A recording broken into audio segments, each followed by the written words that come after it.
কি অবস্থা তোমার? হঠাৎ এমন কথা? কি হয়েছে তোমার? আরে তেমন কিছু না, বাসা দিয়ে নাকি ছেলে দেখছে। হুম, তো কি হয়েছে? ছেলের নাকি সরকারি চাকরি আছে। থাকতে পারে, জানি না। ও আচ্ছা, তুমি এত কিছু কিভাবে জানলে? তোমার কাজিন বলছে। ও আচ্ছা, এইসব খবর ও ভালো রাখে। তোমার পরিবার তো মনে হয় রাজি। কি করবে এখন? আমাদের সম্পর্ক কি এখানেই সমাপ্তি?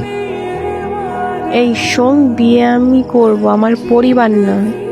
আর তোর এত কিছু কে ভাবতে বলছে? তোর সামনে পরীক্ষা, তুই পড়াশোনায় মনোযোগ দে।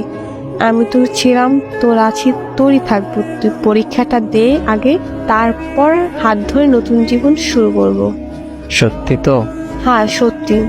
তোর হাত ধরছি কি অন্য কারো হয়ে যাবো এই জন্য নাকি? শেষ অব্দি তোর সাথে থাকবো, এটা মাথায় রাখ। পড়তে যা এখন। আচ্ছা।